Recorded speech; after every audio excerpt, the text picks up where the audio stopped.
जाणं या मृत्यू लोकाचा नियम आणि निसर्ग आहे. वैकुंठवासी ब्रह्मलिंग गुरुदेव धुंडा महाराज म्हणायचे, मृत्यू लोकात जन्माला आला आणि इथे कायमचा राहिला.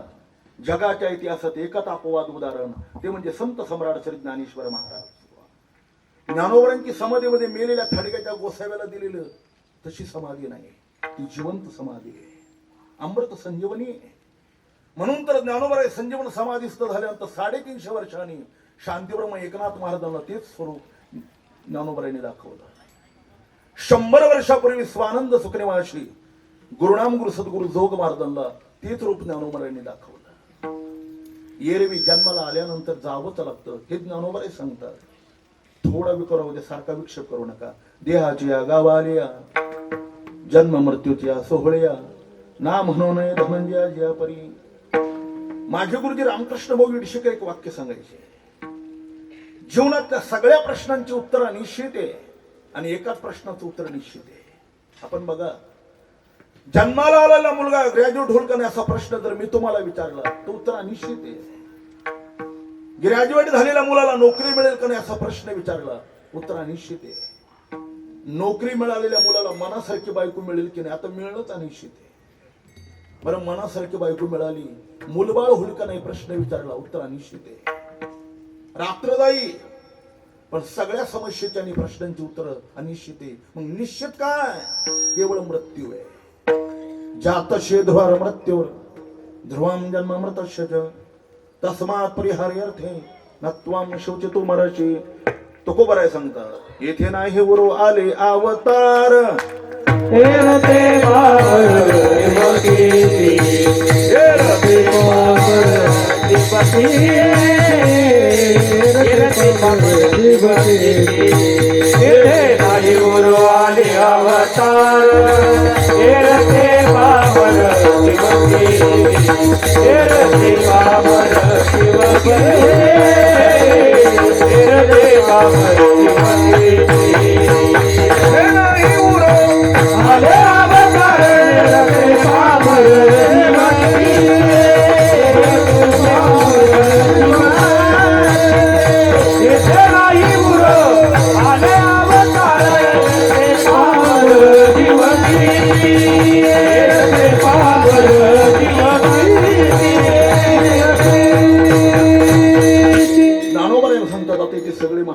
देहाच्या गावालिया जन्म मृत्यूच्या सोहळ्या ना म्हणू नये धनंजया जिया परी. फार झालं तर मरण लांबवता येईल, या लोकात मरण टाळता येत नाही. मरण लांबविण्याकरता भारतीय तत्वज्ञानामध्ये महामृत्युंजय नावाचा एक मंत्र आहे, आपल्याला माहिती. ओम त्र्यंबकम यजामहे. या मंत्राला दशांश हवं, दशांश तर्प, आणि या मंत्रामध्ये जेवढी अक्षरे त्याचा लक्ष पाठ केला तो मंत्र सिद्ध होतो. आहे त्या आयुष्यापेक्षा आयुष्य वाढवून मिळतं. नगर जिल्ह्यात श्रीरामपूर तालुक्यामध्ये सरळा बेट आहे. त्या सरळा बेटाच्या योगीराज गंगागिरी महाराजांनी या मंत्राला सिद्ध करून 1000 वर्षाचं आयुष्य मिळविण्याचा इतिहास आहे. विठाला ठाला.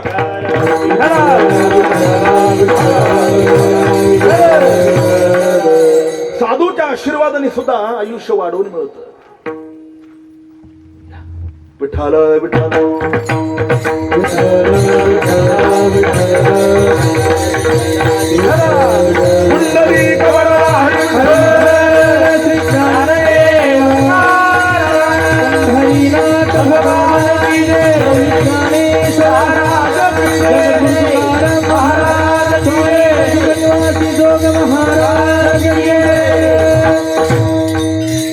नगर जिल्ह्यात नेवासामध्ये मस्जिदला बाजूला सारून पैस खामाला ज्ञानोबरांनी पाठ दिली आणि मेलेल्या सच्चिदानंद नावाच्या ब्राह्मणाला जिवंत करून 9000 उभ्यांची ज्ञानेश्वरी लिहून घेतली. ज्ञानोबरांनी सच्चिदानंद बाबांचं मरण लांबवलं, टाळलं नाही.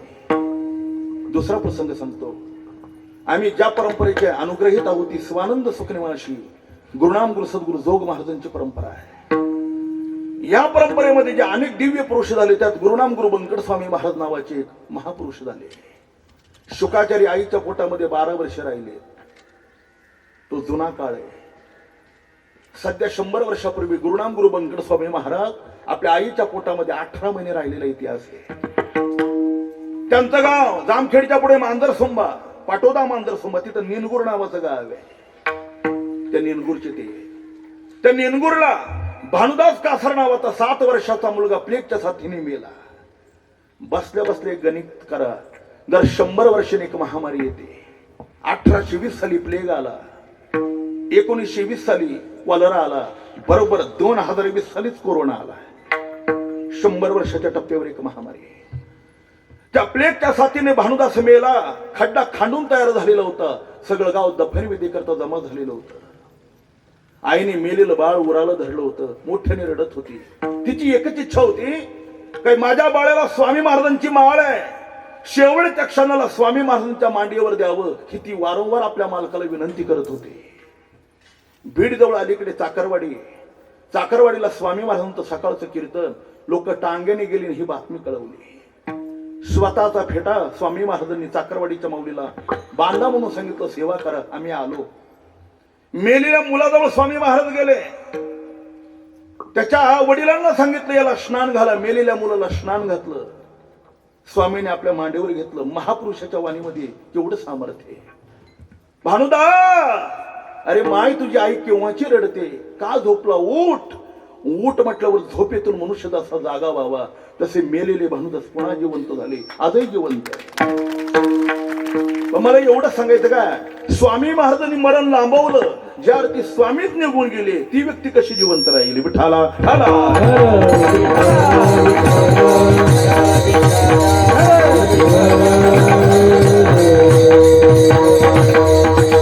म्हणून गुरुनाम गुरुश्री मामासाहेब दांडेकर म्हणायचे, शहाण्या माणसाने 2 गोष्टीला विसरायचं नाही. कोणत्या 2?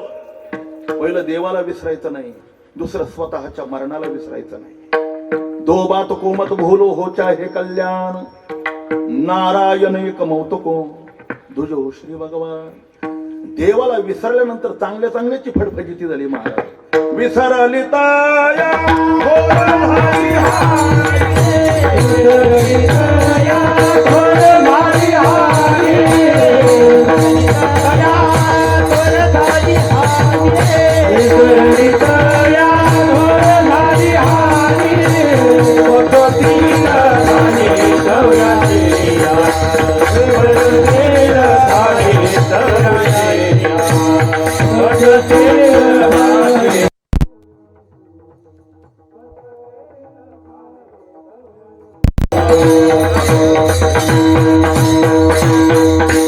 माझ्या पुढे सगळे गुरुबंधू आणि महाराज मंडळी यांच्या साक्षीने सांगतो, काय काळ आला महाराज महाराष्ट्रात. देवाने दिलेला तोंडानेच माणसं देव नाही म्हणतात, यापेक्षा दुसरा नास्तिकवाद कोणता आहे. हे नॅचरल मिळालेलं नाही. जिन्या जीव दिला दान, देवाची कृपा आहे. एक वाक्य विचारू, जर मनुष्य देह नॅचरल मिळालं असतं तर मेल्यानंतर तेच पाय मग का चालत नाही, ती चालली असते. मेल्यानंतर तेच हात आहे पण हलत नाही, हल्ली असते. मेल्यानंतर ते डोळे तसेच आहे, दिसत नाही, दिसलं असतं. आणि मेल्यानंतर ते तोंड बोलत नाही, ते बोललं असतं. मग सगळं असं का होत नाही. ज्ञानोबराय सांगतात, अगा देहीचा अग्नी गेला तर देहिनो हे चिखलवला. अरे याला चालवणारा जर निघून गेला तर ही माती काय करणार आहे. काय ज्ञानेश्वर महाराजांनी उदाहरणं दिलीत. महाराज ज्ञानेश्वरी 15व्या अध्यायाच्या श्लोकावर निरूपण करताना ज्ञानोबरांची उभी चांगली वाचा. अहं वैश्वानरो भूत्वा हा श्लोक आहे. त्याच्या खालची पहिलीच उभी बघा. प्राणापानाच्या धुडभाती भुंक भुंकोण्या होरात्री अटित शेनेनो किती उदरा माझी. ज्ञानोबराय सांगतात, यावट पशुप्राणी आणि मानवाच्या डोळ्याला भोवया आणि पापण्या आहे आणि प्रत्येकाच्या डोळ्याची पापणी खालीवर होते. जगामध्ये 2 प्राणी असे त्याच्या डोळ्याला पापणी असून खालीवर होत नाही. पहिलं साप. सापाच्या डोळ्याची पापणी कधी खालीवर होत नाही. खोटं वाटलं तर बघा, फक्त दुरून बघा, म्हणजे माझ्यावर येणार नाही. त्याच्या डोळ्याची पापणी खालीवर होत नाही. दुसरं मासा. मासा या प्राण्याच्या डोळ्याची पापणी कधी खालीवर होत नाही. मला वाटतं ज्याचा माशाचा दररोजचा संबंध तुझा वियोग न व्हावा त्याला हे माहित नाही. विठाला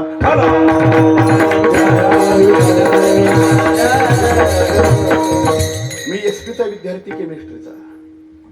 सायन्स असं सांगतं, निरोगी माणसाची 24 तासामध्ये 17,000 वेळेला पापणी खालीवर होते. याची गिनीज बुकात नोंद आहे.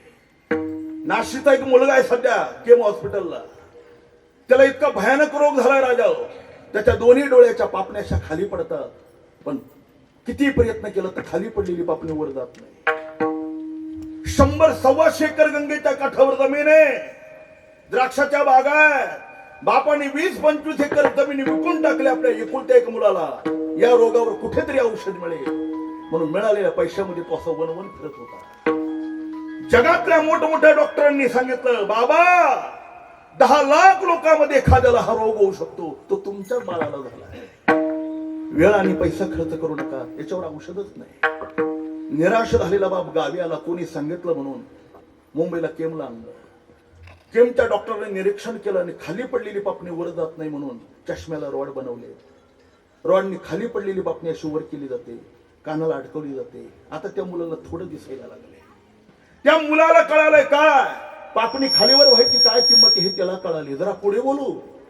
ज्या दिवशी आपली खाली पडलेली पापणी वर जाणार नाही ना, त्या दिवशी आपल्याला कळेल या पापणीला हलवणारा कोणीतरी आहे. त्या शक्तीचं नाव देव आहे, हे विसरायचं नाही.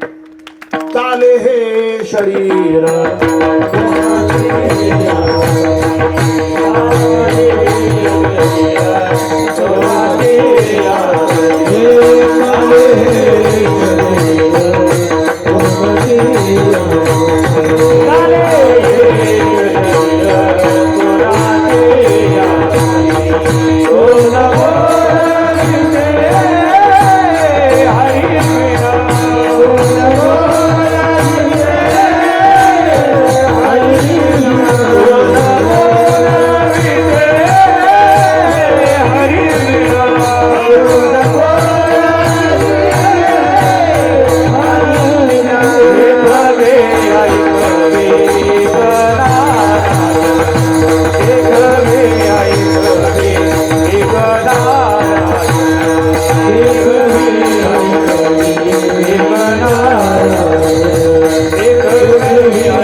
प्रसंगातली असलेली एक नाथ महाराजांची उभी. पाव्या माझे रागज्ञान केले अति मधुर गायन, परी तो पाव्या तनो हे गुण जाण कळा गातयासी. पावा म्हणजे बासरी. बासरी जरी गोड वाजत असेल त्या बासरीचा कोण तो गुणधर्म नाही. मग त्या बासरीमध्ये फुंकर कोण घालतो याच्यावरती बासरी वाजते. तसा शरीररूपी पावा डोळ्यातून, नाकातून, कानातून, तोंडातून जो वाजतो ना, याला वाजवणारा परमात्मा आहे. तो ज्या दिवशी या पाव्यामध्ये फुंकर घालायची बंद करून टाकेल, लोक त्या दिवशी त्या क्षणाला या पाव्याला स्मशानात जाळून टाकतील. झाला प्रेत रूप शरीराचा भाव, झाला प्रेत रूप शरीराचा भाव.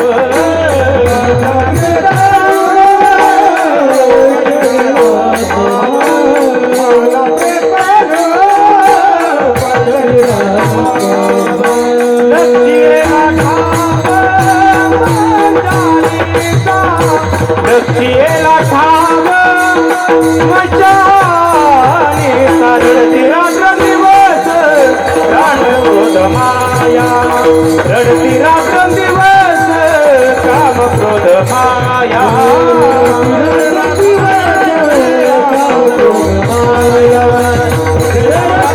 रात्र क्रोध माया.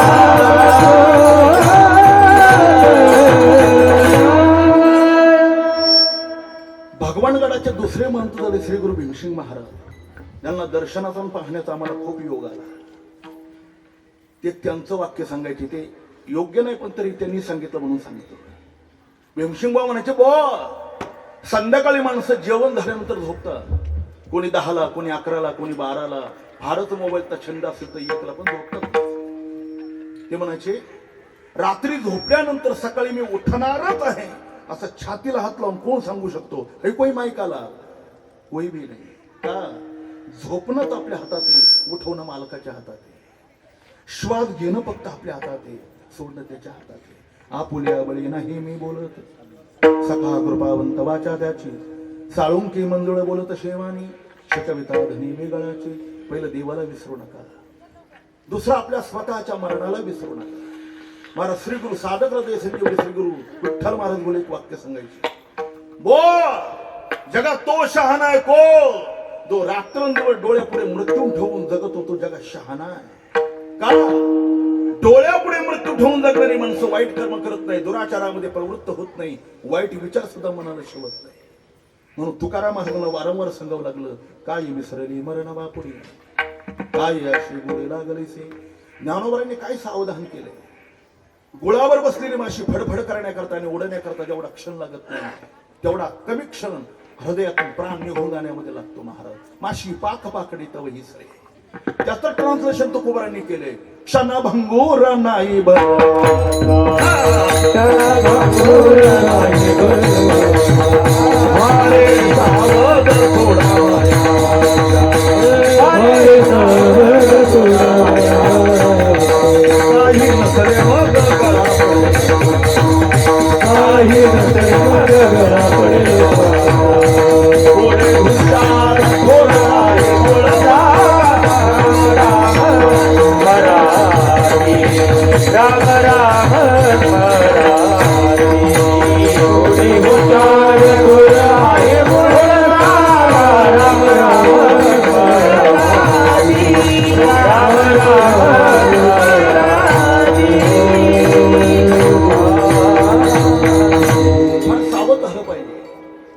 परंपरेने प्रसंग ऐकलाय. एक राजा अति कामानंद होता, अति कामानंद, अति सर्वत्र वर्ग येत महाराज, अति काही चालत आणि कर्मधर्म संयोगाने त्या अति कामानंद असल्याचा परिणाम त्याचं पुरुषत्व निघून गेलं. खूप प्रयत्न केले पण पुरुषत्व येत नाही, काय करावं. असं लाजीरवाणी जगण्यापेक्षा एकदाचं मेलेलं बरं म्हणून आत्महत्या करण्याकरता निघाला. गीतेमध्ये श्लोक मी तुकडा सांगतो, संभावित शचाकृते मरणात अतिरिच्यते. स्वाभिमानी माणसाला लाज आणि अपलाज हे पचत नाही. काहीच करावं असं निर्लज्जपणाने जगण्यापेक्षा मेलेलं बरं म्हणून अरण्यात आत्महत्या करण्याकरता निघाला. योग असा गळफास घ्यायचे पण पुढे एका साधूंचा आश्रम होता, त्याशी ध्यानस्थ बसलेली होती आणि समोर धुनी पेटलेली होती. राजाने विचार केला, आता आत्महत्या करायचं ठरवलंय, मरायचंच ना. साधूचं दर्शन घेऊन मग तरी मरू. दर्शनाकरता आत गेला. साधू अंतर्ज्ञानी होते. राजा, अरे अंगावर राजजन्य, तू राजा असताना देखील आत्महत्या करण्याकरता कशाला निघाला? आत्महत्या करणं सगळ्यात मोठं पाप आहे. आतिथ्याही देता जीव नाही केव देवाशी.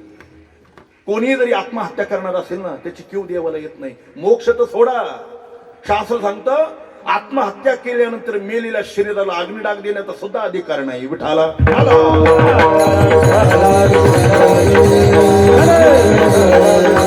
मेलेल्या शरीराचं काय करायचं? वड्याच्या कडेला फेकून द्यायचं ते प्रेत. त्या प्रेताला अग्निडाग देऊ नये, कारण अग्नी पवित्र आहे. तुका म्हणे गंगा अग्नी शिवटाळ लावितो चांडाळ दुःख पाय. आणि तो खुशाल आत्महत्या करतो. तो म्हणाला काय करावं, माझं पुरुषत्व गेलंय. साधू थांबले. त्या धुनीतलं एक चिमडभर भस्म उचललं, राजाला खायला दिलं. राजा समोर ज्या वेळेला राजाला चिमडभर भस्म खाण्यात दिलं, त्या क्षणाला साधूने मडभर भस्म उचलून स्वतः खाऊन टाकलं. 1-2 दिवसामध्ये पुरुषत्व प्राप्त झालं. बेफाम झाला. मनात विचार करू लागला, एक चिमडभर भस्म साधूने मला खायला दिलं तर माझी ही परिस्थिती झाली. ज्यांनी माझ्या समोर मुठभर भस्म खाल्लं त्याची काय परिस्थिती होत असेल. आता काय गरज आहे का हो? पण मन चिंती ते वैरी न चिंती. घोड्यावर बसला महाराजांकडे आला. सकाळची वेळ होते.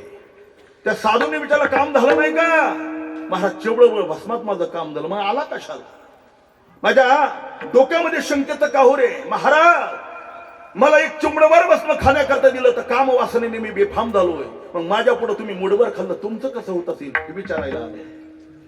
साधू हसले. त्याच्या चेहऱ्याकडे पाहिलं. हे बघ, या प्रश्नाचं उत्तर नंतर देतो, पण तुझ्या चेहऱ्यावर अशी सामुद्रिक आहेत. येणाऱ्या 8व्या दिवशी दुपारी 3 वाजता तू मारणार. त्याच्या अंगाला दरदरूनच घामणार. काय विचारायला आलो, काय होऊन बसला आता? मरण कोणाला आवडतं? आपल्याला ते ओव्या माहिती. जगस्प्रियास्पद एक सारम मोहम न मरणे निर्विवाद जगा पडे. घाबरला महाराज. जसं माझं मरण सांगितलं तसं मरण चुकवण्याकरता सुद्धा तुम्ही अधिकारी आहात. तुम्हीच काहीतरी उपाय सांगा, काहीतरी सांगा. तसं मी जाणार नाही. ते म्हणाले मग एक 8 दिवसाची वेळ अजून खूप आहे. या 8 दिवसामध्ये जेवढं सत्कर्म तुला करता येईल, दान धर्म काय करायचं ते कर, बाकी चिंता करू नको. राजा राजवाड्यात दान धर्म करू लागला. पहिला दिवस गेला, दुसरा गेला, चौथा गेला, 6वा गेला, 8वा दिवस उजाडला. सकाळी 10 वाजले, 12 वाजले, 2 वाजले, 3 वाजले तरी मेला नाही.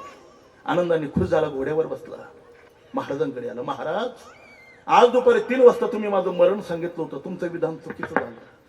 महाराज म्हणाले माझं विधान होऊ दे चुकीचं, पण तुला काम वासनेने किती बेफान केलं ते सांग बरं. तुम्हाला कसला काम आणि कसला भीम? डोळ्यापुढे फक्त मरणच दिसत होतं, काही दिसलं नाही. महाराज म्हणाले मूर्खा, 8 दिवसाचं मरण जर दिसायला गेला तर रस्त्याने चाललाय लागला. काही वाईट कर्म तुला आठवलं नाही, सत्कर्म करू लागला. अरे मी माझं मरण माझ्या डोक्यावर रात्रंदिवस टांगलेलं बघतो, मग मूडभर का पाठीवर जरी भस्म खाल्लं तरी मला काय होणार आहे, म्हणून मरणाची आठवण असली पाहिजे. मूर्ख लोक आहेत महाराज, किती भ्रष्टाचार करतात यांना हे कळालं नाही. रावणाने तपश्चर्येने मिळवलेली लंका जळून खाक झाली आणि देवानी स्वतः करता बनवलेली द्वारका बुडाली. अरे देवाचं आणि रावणाचं जर त्यांचं त्यांना कामाला आलं नाही तर देशाचा लुटून मिळवलेला पैसा त्यांच्या काय कामाला येणार आहे. विठ्ठला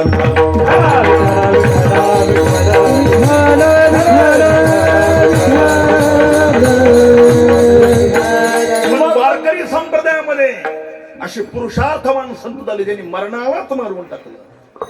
मरण आहे आधी राहिलो मरून, मरण माझे मरून गेले, मरणा हाती सुटले काया. पण काय केलं माहिती, यादसाठी केला होता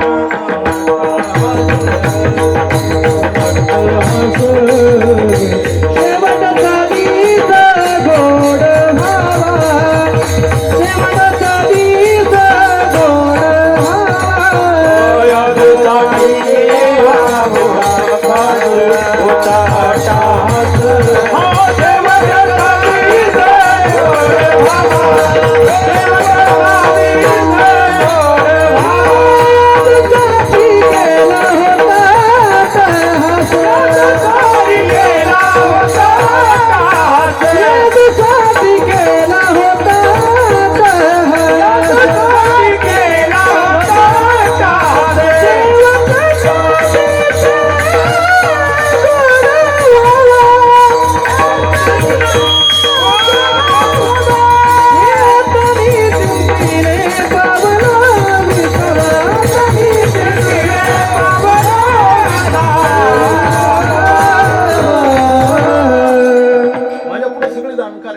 शब्दाला अंडरलाईन करा. वाक्य सांगतो गुरुदेव धुंडा महाराजांचं.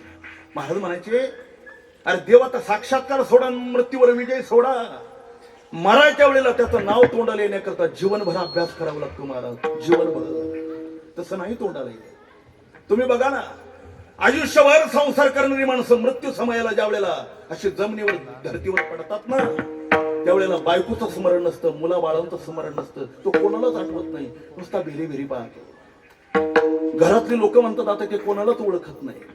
साधा विषय महाराज, आयुष्य ज्या संसाराकरता व्यतीत केलं त्या संसारातली पत्नी सहित नातं होतं कोणीही मरण समयाला जर आठवू शकत नाही, स्मृती नाहीशी होते, तर देवाचं नाव कधी तोंडाला येणार आहे. त्याच्याकरता जीवनभर अभ्यास करा. अनंत जन्माचे सुकृत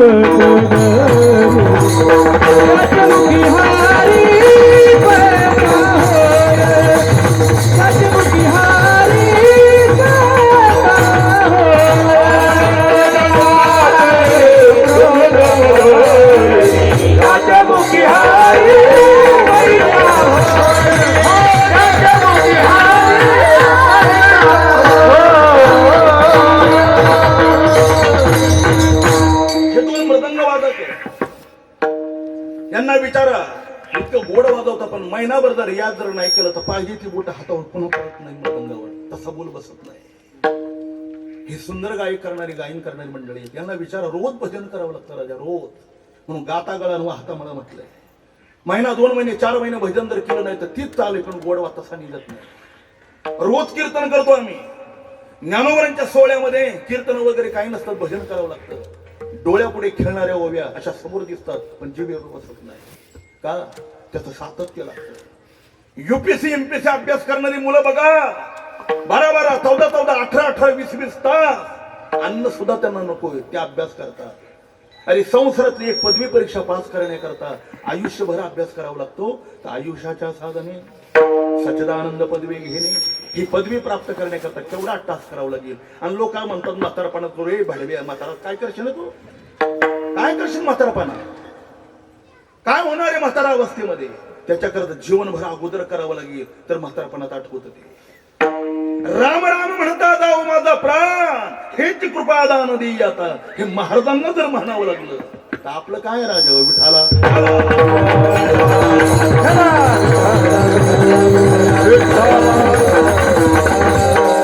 मृत्यू समयाला देवाचं स्मरण येणं फार गरजेचं आहे. अंतकाळीच्या नामाले मुखा तुका म्हणे सुखा पार. महाराज सांगतात यादसाठी केला फायदा झाला का, त्यांनी आपलं फळ सांगितलं, शेवट तो भला माझा भाऊ गोड होईल. म्हणजे झालं काय, न लागे मारावे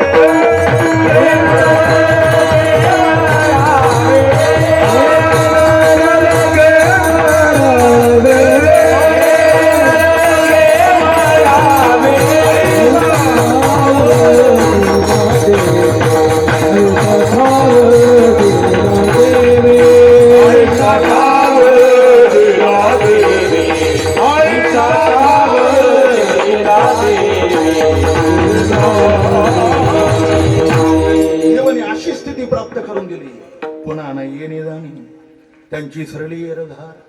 मृत्यूवर विजय मिळविण्याकरता देवाच्या चिंतनाशिवाय पर्यायच नाही. एक प्रसंग सांगतो. वैशाख महिन्यात रक्त ऊन होतं. अर्जुनांचा नातू अभिमन्यूचा मुलगा राजा परीक्षित शिकारीला चालला. खूप फिरला, शिकार तरी मिळाली नाही, पण उन्हाने तहान लागली आणि कट करून व्याकुळ झाला. कुठे पाणी मिळेल म्हणून पुढे प्रवास करू लागला. एक शमीर ऋषींचा आश्रम होता, ते ध्यानस्थ बसलेले होते. राजाला आनंद झाला, साधू आहे म्हणजे पाणी मिळणारच. पाण्याच्या अपेक्षेने राजा परीक्षित जवळ गेला आणि महाराजांना प्रार्थना करू लागला, गुरुदेव, मी भारत देशाचा राजा परीक्षिती तुम्हाला नमस्कार करतो आणि विनंती करतो, एक घोडभर पाणी द्या. विठ्ठल महाराज गुन्हे सांगायचे, साधू समाधीमध्ये होते. अरे झोपेत माणसाला काही कळत नाही, ती समाधी आहे. ब्रह्मानंदी लागली टाळे. जग संपूर्ण मन जगातून अंतस्थ आत्म्यातून लोप पावत पावत आणि चित्तवृत्तीच्या पलीकडे गेलेले ते. आता भान नाही, बाहेरचा आलेला आवाज आतमध्ये जात नाही आणि साधू उठत नाही. आणि राजा विनंती करतो, मला पाणी द्या. 2-4 वेळेला पाणी पाणी पाणी करून विनंती केली, पण साधू प्रतिसाद देणार. राग आला परीक्षितीला. ते संस्कृत मध्ये एक वाक्य आहे, भुभुक्षिम किम न करोति पापम. भुकेलेला मनुष्य, तहानलेला मनुष्य आणि रागवलेला मनुष्य किती टोकाचं पाप करतो, किती. आता 15 दिवसापूर्वी पेपरवर वाचलं, 2 मुलांची शाळेच्या बेंचवर बसण्यावरून भांडणं झाली, एकाने दुसऱ्याचा खूनच करून टाकला. अतिराग. शुगर असलेल्या माणसाला वेळेवर भाकर देऊ नका, तो कसा तनतन करतो बघा. भूक, तसं तहानेचा परिणाम आहे. तहानलेला राजा पाणी पाणी करून विनंती करतो आणि पाणी मिळत नाही, त्याचा संताप वाढला. अरे मी परीक्षित आहे, प्रजेचं पालन पोषण करणारा मी राजा, आज मला तहान लागली तर साधू पाणी देत नाही, समाधीचं सोंग घेऊन बसला, याला शिक्षा दिली पाहिजे. काय शिक्षा करावी, इकडे तिकडे पाहिलं तर मेलेला सर्प पडलेला होता. तो मेलेला नव्हता. डोंगरीचे महाराज म्हणायचे, त्या सर्पाने मेलेलं सोंग घेतलं होतं का. अर्जुनाने खांडववन नावाचं अरण्य जाळलं, त्याच्यामध्ये सगळ्या सर्पांच्या जाती जळून गेल्या. सर्पाचा राजा तक्षक जिवंत होता आणि सूडबुद्धीने तो परीक्षितीला दंश करण्याकरता आला. एक महत्वाचं वाक्य सांगतो, शक्यतो सापाबरोबर वैर करायचं नाही. ती जात अशी ज्ञानोबा म्हणतात, जन्म जन्मांतराचं वैर डोक्यात ठेवतील त्याच व्यक्तीला जर असते. वैर जन्मांतराचे सर्पा मनवचे मारू नये सर्प संतांची दृष्टी. शक्यतो सर्पाला धक्का लावायचा नाही, त्याला पिटाळून द्यायचं. त्याचं वैर खतरनाक आहे महाराज, ते वैर विसरत नाही. ते वैरच ध्यानात ठेवून तो तिथं आलेला होता बघा. परीक्षितीच्या लक्षात आलं नाही, तहानेने व्याकुळ झालेला परीक्षिती तो मेलेला सर्प म्हणून बाणाच्या टोकाने उचलला, साधूच्या गळ्यात घातला, निघून गेला. विनाशकाले विपरीत बुद्धी. संध्याकाळची वेळ झाली, गंगा स्नान संध्या करून त्या ऋषींचे ऋषीपुत्र आले. वडिलांना नमस्कार करत असताना मेलेला सर्प गळ्यामध्ये पाहिला, राग अनावर झाला. हातामध्ये पाणी घेतलं, डोळे झाकले, अंतर्मुख वृत्ती केल्याबरोबर पाण्यात परीक्षितीचं प्रतिबिंब दिसलं. मग तर आणखीनच राग अनावर झाला. राजा समाधीमध्ये होते माझे वडील, काय गुन्हा आणि काय अपराध आहे त्यांचा? त्यांची विटंबना करण्याकरता तू मेलेला सर्प त्यांच्या गळ्यात अडकवलं. हे बघ, या सर्पाचा राजा तक्षक आजपासून 7व्या दिवशी तुला दंश करून ठार मारे. साधूची वाणी होती महाराज. शाप दिल्यावर साधू गडबडून जागे झाले. आपल्या मुलाला ओरडू लागले, मूर्खा, अरे सज्जन राजाला शाप दिला तू. चांगली माणसं जर देशातून निघून गेली तर प्रजेचं पालन पोषण कोण करेल? राजा आणि साधू असा असला पाहिजे, त्याला प्रजेच्या सुख दुःखाची जाणीव असली पाहिजे. नुसता साधू होय, व्यासपीठावर बसला आणि डेरे वाढून बसला, काय कामाचा? राजा पण देशाला लुटायला लागलाय, असा राजा काय कामाचा? राजा मृदो सभा वनित तैशे सज्जनाचे चित्त. म्हणून दोघांची अंतःकरण वृत्ती अत्यंत मृदू असली पाहिजे. अरे सज्जन राजाला शाप दिला तर माझी विनंती, बाळ जा राजवाड्यात, राजाला सावध कर, तू 7व्या दिवशी मरणार आहे, मरण्याची तयारी कर. त्याचा राग गेला नव्हता त्या मुलाचा. राजवाड्यामध्ये आला आणि परीक्षिती सिंहासनावर बसलेला होता. ए राजा परीक्षिती, माझ्या वडिलांच्या गळ्यामध्ये तुम्ही मेलेलं सर्प अडकवलं म्हणून तुम्हाला शाप दिला. आजपासून 7व्या दिवशी तक्षक नावाचा सर्प तुम्हाला दंश करून ठार मारणार आहे, मरणाची तयारी करा. अहो त्याला काय 7व्या दिवशी मारायचे, आपल्याला 7व्या दिवशी मारायचे. बसल्या बसल्या मोदक की त्याला तक्षक नावाचा सर्प दंश करून ठार मारणार नाही, तसं काळरूपी सर्प एक दिवस येणार आणि आपल्याला दंश करून आपला प्राण हिरावून घेऊन जाणार आहे. मग परीक्षितीने मारायची तयारी केली. मारायची तयारी करायची म्हणजे पैशाची गठुडी घेऊन नाही उशाला झोपायचं. मग काय करायचं? काळ सारावा चिंतन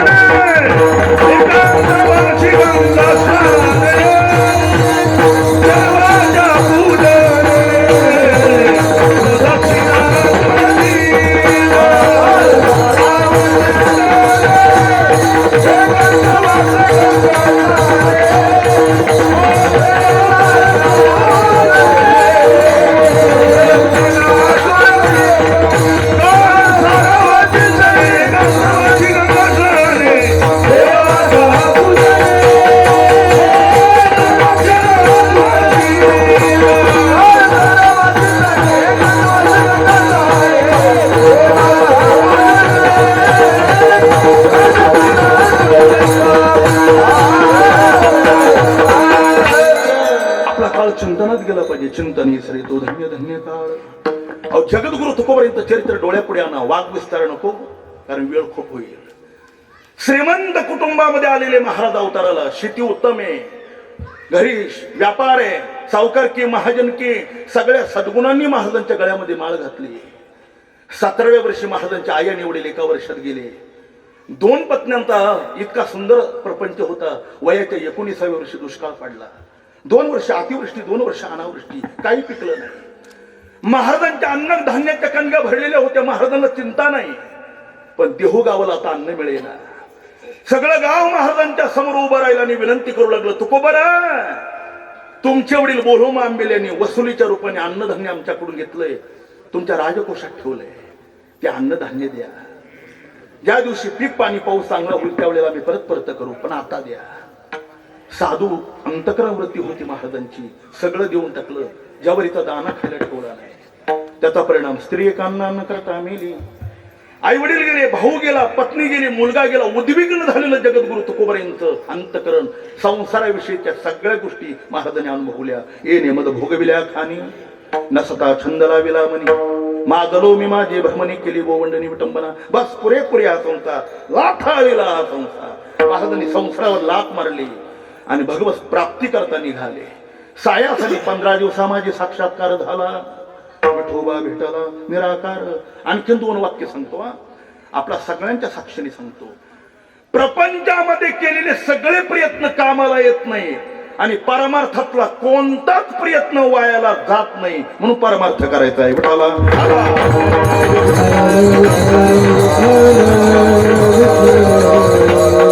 संसारातले सगळे प्रयत्न कामाला येत नाही. येथे अवघी वाया गेली दिसती सायास. माझा विषय नाही तरी स्पर्श करतो. आयाने बा हाडाची काढाने रक्ताचं पाणी करून रात्रीचा दिवस करून आपल्या मुलावर किती प्रेम करतात, किती संगोपन करतात. आणि ती मुलं मोठी झाली का आपल्या बापाला समोर म्हणतात, आमच्या करता तुम्ही काय केलं, आता आणखीन काय करायचं राहिलं. त्याचं नाव संसार आहे. अहो ती मुलगी आहे 9 महिने 9 दिवस आहे आपल्या उदरामध्ये वागवते, तळ हाताचा पाळणा करून सांभाळते, आणि ती मूर्ख मुलगी कॉलेजच्या कोणत्याही मुलाबरोबर हात धरून खुशाल पळून जाते आणि पोलीस स्टेशनला तक्रार देते, माझ्या आईबापापासून मला भीती आणि धोका आहे. अरे जन्म देणाऱ्या मुलीला आईबापापासून भीती धोका असता तर 9 महिने पोटात कशाला वागवली असती. याचं नाव संसार आहे. का जिथं पश्चातापात आहे प्रसाद नाही. विठाला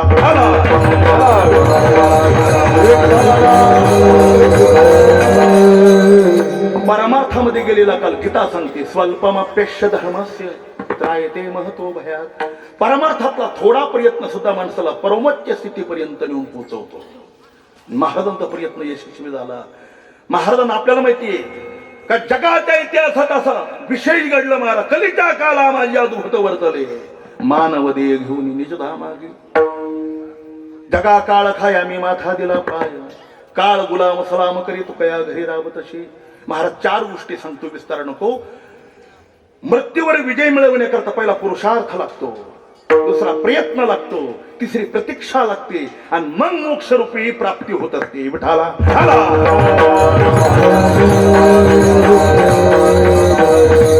पहिला पुरुषार्थ लागतो. महाराज ज्या दिवशी गळ्यात पवित्र तुळशीची माळ घातली, आपल्या जीवनातलं व्यसन हळूहळू हळूहळू कमी झालं पाहिजे. लगेच होत नाही, पण प्रयत्न केला पाहिजे. पुरुषार्थ आहे.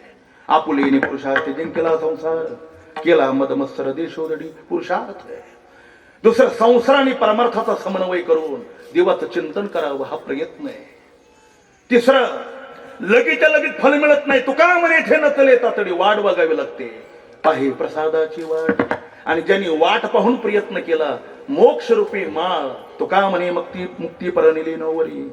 आता दिवसचारी खेळी मिळी, मुक्ती त्याच्यामध्ये माळ घालते. तुकोबराय सांगतात, आमच्या गळ्यामध्ये मुक्तीने माळ घातली, पण त्याकरता काय सायास केले. अभंगाचं पहिलं अनुसरे तो अमर झाला, हे अनुसरे तो अमर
वैयाकरणामध्ये अनु हा उपसर्ग आहे आणि सुसरती नावाचा धातू आहे.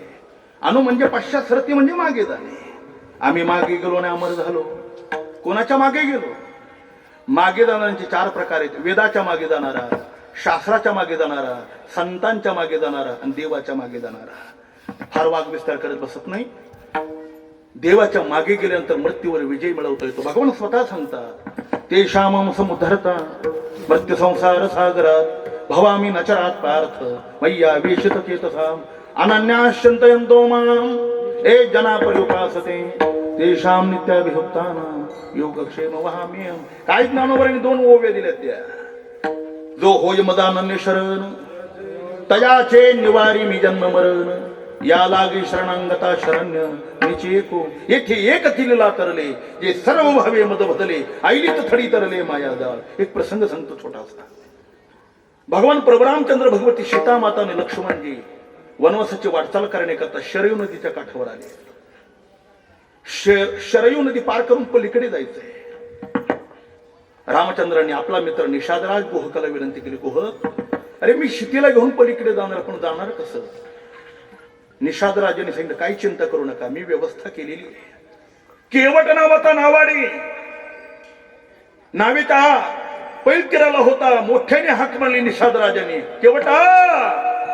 केवट आला. जी काय काम आहे, श्रीराम, श्री लक्ष्मण आणि श्री जानकी या तिघांना नावेमध्ये बसवायचं, पलीकडे घेऊन जायचं.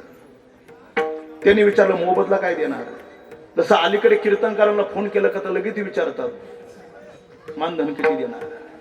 कसली जात जन्माला आली संप्रदायात. विठ्ठला ठाला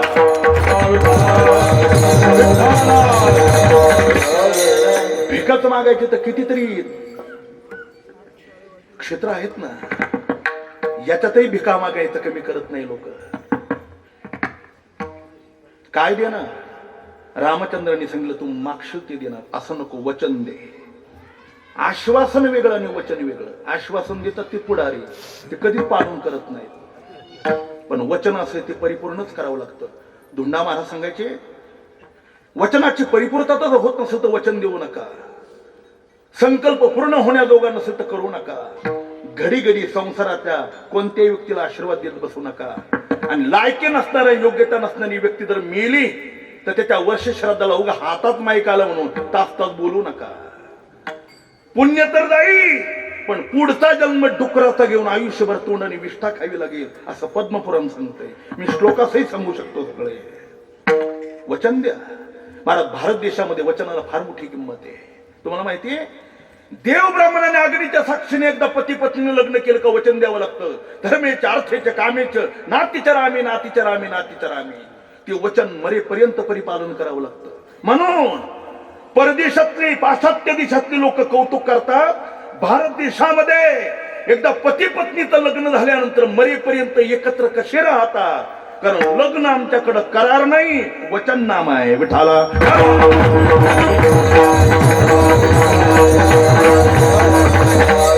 हे वर्षातून 2-2 लग्न करणारा नाही करणार. वचननामा काय असतो? प्रसिद्ध आता गुरुवारी धोंडामाराची पुण्यतिथी झाली ना, पौष वद्य पंचमीला. त्याचा साक्षीदार आहे महाराज मी. आम्ही महाराजांचे 4 वर्ष चरणाजवळ बसून चातुर्मास ऐकले. महाराजांचं दर्शनही खूप वेळेला झालंय. माझे गुरुजी रामकृष्ण भोईडशीकरांमुळे एका महापुरुषाच्या दर्शनाचा योग आला. महाराज खूपच थकले, खूप थकले. म्हणजे महाराजांनी आता निश्चयच केला, आता बस, आता मृत्यू लोक सोडायचं आपलं काम झालं. विठ्ठलभाऊ फुले सांगायचे, बो मोठी माणसं आपलं काम झाल्यानंतर आल्या पावली नाव निघून जातात, इथं थांबत नाही. म्हणून तर ज्ञानोबा आहे. 16व्या वर्षात निघाले का ज्ञानेश्वरी झाली होती. नाईलाजाने भावंडाने आग्रह केला म्हणून पुढे 4 वर्ष मिळाले, 6 वर्ष मिळाले ना. ती इच्छा नाही. स्वामी विवेकानंद आल्या पावली निघून गेले. मोठ्या माणसांचा स्वभावच असा आहे, आपलं काम झालं की ते आल्या पावली निघून जातात. महाराजांनी सांगितलं आता आपण गेलं पाहिजे. त्यांच्या पत्नीचं नाव कृष्णामय होतं, तिला कृष्णाम्मा म्हणत होते. हे कृष्ण हे बघ, आता माझी वेळ झाली, आता जेवढं आयुष्य मिळालं तेवढं ज्ञानोबरांच्या ज्ञानेश्वरीच्या सेवेमध्ये खर्च केलं. आता आपण चाललं पाहिजे, मी जाणार आहे, तुम्ही काय करणार? आई साहेबांनी बसल्या बसल्या ती उभी सांगितली, महाराज अहो चंद्र तिथे चंद्रिका, शंभू तिथे अंबिका, जिथं तुम्ही तिथे मी. असं संध्याकाळी बोलणं झालं. पौष वद्य पंचमीला सकाळी महाराजांनी 8:15 वाजता ज्ञानेश्वरीवर आपलं मस्तक टेकवलं. महाराज ज्ञानोबरांची चरणी विलीन झाले. प्रवचन संपलेलं होतं. महाराजांनी आपला प्राण ज्ञानोबरांच्या चरणाला समर्पण केला आणि सगळे श्रोते गडबडू लागले, आरडाओरडू करू लागले, रडू लागले. वरच्या माडीवर कृष्णाम्मा बसलेल्या होत्या. मोठ्याने आवाज दिला, खाली कशाची गोंधळाने गडबड चालू आहे. महाराज ठेकेत ना चंद्रशेखर महाराज जीव मुठीत धरून वर गेले आणि अम्मांचं दर्शन करत असताना एकच वाक्य वापरलं, अम्मा गेल्या. त्यांनी डायरेक्ट सांगितलं, मग रडायला झालं काय? चला मला खाली घेऊन. शेखर महाराजांच्या हाताला धरलं. कृष्णाम्मांनी खाली आल्या, देवघरामध्ये गेल्या, कुंकवाचा करंडा घेतला, आपल्या कपाळाला कुंकू लावलं, रुक्मिणी साहेबांच्या कपाळाला कुंकू लावलं. महाराजांच्या जवळ आल्या आणि महाराजांच्या मांडीवर आपलं डोकं ठेवलं. क्षणार्धात कृष्णाम्मांनी आपला प्राण महाराजांच्या चरणावर समर्पण केला. याला वचन म्हणतात. विठाला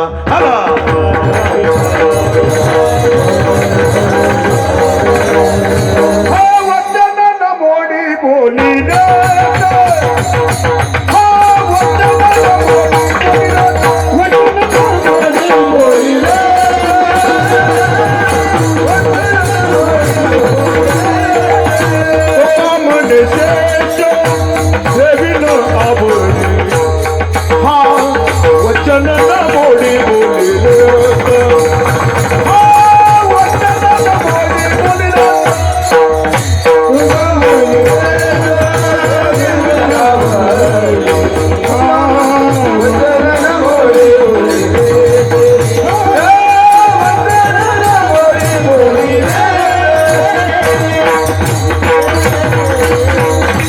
वचन द्या श्रीराम. रामचंद्राने वचन दिलं, माग तुला काय पाहिजे? दुसरं काही नको. ज्या पायाचा महिमा मी ऐकलाय, तुमचे चरण मला धुवायचे, त्याचं पूजन करायचं, याच्या पलीकडे मला दुसरं काहीच नको. रामचंद्राने सांगितलं, माझ्या चरणात असा काय महिमा तू ऐकलाय? श्रीराम, नाशिकला पंचवटीला गौतमांनी आपली पत्नी अहिल्याला शाप दिला होता, तू शिळा होऊन पडशील म्हणून. ती शिळा झाली. विश्वामित्रांबरोबर आलेल्या प्रभू रामचंद्रांनी आपल्या डाव्या पायाचा अंगठा नुसता शिळेला लावला, शिळा होती, मनुष्य झाली. हा चरणाचा महिमा आहे तुमच्या. त्या चरणाचं मला पूजन करायचं. होकार दिला, तो घरी गेला. पत्नी मुलाला बरोबर घेतलं, लाकडी काठोट घेतली, काठोटीमध्ये श्रीरामांचे पाय ठेवले, आपल्या अश्रूंनी आणि शरीरच्या तीर्थांनी पाय धुतले, पूजन केलं, नावेत बसवलं आणि काठावर आणून सोडलं. मोठी ती मोठीच माणसं असतात महाराज. रामचंद्रांनी बोटातली अंगठी काढली. केवटा, मी जरी राजा दशरथाचा मुलगा राम असलो तरी आता वनवासी राम आहे. तुला पाहिजे एवढा मोबदला मी देऊ शकत नाही. माझी धर्मभार्या भगवती शिती आहे, तिथं स्मरण मोही अंगठी आहे बघ, हे तुला देते, उडी घे. केवटाने सांगितलं, राम, तुम्हाला विश्वामित्रांनी गुरुकुलात शिकवलं नाही का? ज्या दोघांचा धंदा एक असतो त्याने एकमेकाचा मोबदला घ्यायचा नसतो. मी ऐकलंय, मला काय माहित नाही बरं. काय एका नावेने दुसऱ्या नावे ती दाढी डोकी केली तर पैसे घेत नसतात का? धंदासारखा आहे. आता मी जंजिरे बाबांना काहीच देणार नाही, आमचा धंदा सारखा आहे. केवटाने रामाने विचारलं, तुमचा आणि माझा धंदा सारखा कस काय? मग ऐका, ही शरयू नदी पार करण्याकरता मी नावडी होऊन तुम्हाला मदत केली आणि शरयूच्या पैलतीराला आणून सोडलंय. विक्षेप करू नका, फार वाजवू नका. मी जसा शरयूचा नावाडी आहे ना, तशी तुम्ही संसाररूपी नदीची नावाडी आहात आणि भवसागरातून तारून न्यायची जबाबदारी तुमची आहे. भवसागर तरता कार्य करिता साचिंता, पहिला उभा दाता कटी कर ठेवू नये. मग ऐका रा, मी जशी संकट समयाला या शरयू नदीतून तारून नेण्याची तुम्हाला मदत केली, काही मोबदला मागितला नाही. या जन्माने मरणरूपी संसार सागरातून मलाही तरून जायचंय आणि मला तारणारी फक्त तुम्ही आहात. फक्त एकच विनंती आहे, जशी आज मी तुम्हाला मदत केली तशी त्यावेळेला माझ्याकडे मोबदला मागू नका, कारण देवाचा स्वभाव असा आहे, हे यथामाम प्रपद्यन्ते तं तथैव भजाम्यहं, यम यथा तम तथा. त्याला जो जितकं देतो ना, तो तितकंच त्याला देतो. देशी तेव्हा गेशी. पण ऐका रा, हा व्यवहार तिथे चालणार नाही. मी जशी संकट समयाला मदत केली ना, तसं या जन्माने मरणरूपी संसाररूपी सागरातून मला तरून जायचंय. त्यावेळेला माझ्याकडे मोबदला काही नसेल, फक्त एवढ्या उपकाराची जाणीव ठेवा आणि मला मदत करा. रामचंद्रांनी सांगितलं, केवटा, तुला साक्षीत ठेवून मी जगाला वचन देतो. हे बघ, अरे तुलाच का, जगात जो कोणी मला शरणी माझं चिंतन करीन ना, एक कवडीचा मोबदला मी त्याच्याकडून घेणार नाही. त्याची पायी घाला मिठी, मोल न घे जग जेठी, भावा एकासाठी खांदावा या पुला. म्हणून तुकोबराय सांगतात, म्हणून शरण जावे सर्व भावे देवाशी, तो हा उतरेल पार भवदुस्तरण दिसा. ऐशी चंद्रभागा, ऐशी चंद्रभागा, ऐशी चंद्रभागा, ऐशी चंद्रभागा, ऐशी चंद्रभागा, ऐशी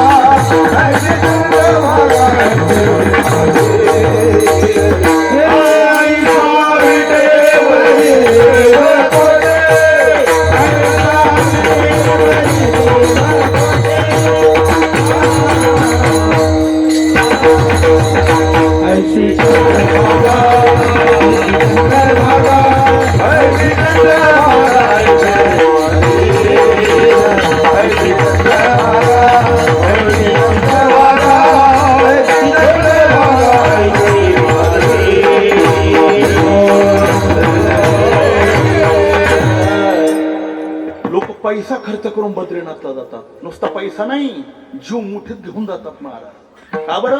गाडी जर कलंडली यदगात्वाने निवर्तन तिथंच मोक्ष कोणा.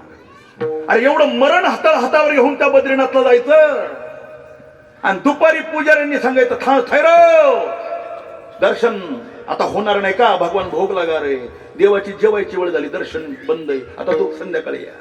तुम्ही 5 वाजता जा बद्रीनाथला, त्याचं ठरलेलं वाक्य आहे. काय? भगवान घुमणे जा रे, दर्शन बंद, देवाची फेरायची वेळ झाली. अरे असा कसला देव या, ज्याच्या दर्शनाकरता प्राण मुठीत ठेवून यावं लागतं तरी तो दर्शन देत नाही. पंढरपूरला या. अरे एकादशीला सुद्धा वारकऱ्यांनी तंबी दिली. पांडुरंगा, भिन्न भिन्न प्रभागातून वारकरी तुझ्या दर्शनाला येतात. हे जेवायचं झोपायचं नाटक इथे चालणार नाही. मग आता दृष्टी पुढे हो बारा. म्हणून एकादशीला देवाला झोपता येत नाही, शेतघरातलं पळण काढून टाकतात महाराज, उभं राहण्याकरता तक्का देतात. दुसरं, अरे बद्रीनाथला पैसा खर्च करून जाऊन देखील त्याच्या चरणावर मस्तक टेकवायला मिळत नाही, दूरवरून त्याला बघावं लागतं. पंढरीला या, त्याच्या चरणावर मस्तक टेकवल्यानंतर मागील परिहार पुढे नाही झाली या दर्शन एक वेळा. म्हणून नाव चंद्रभागेच्या तिरी उभी पुंडलिकाचे द्वारी, कर ठेवणी कटावरी उभा उभी पालवी, बाप तीर्थ पंढरी भुवैकुंठ महीवरी. पुंडलिकाचे द्वारी कटावरी राहिला, त्याला शरण गेल्यानंतर त्याची सरली येरधार झाला सफल व्यापार. विठोबा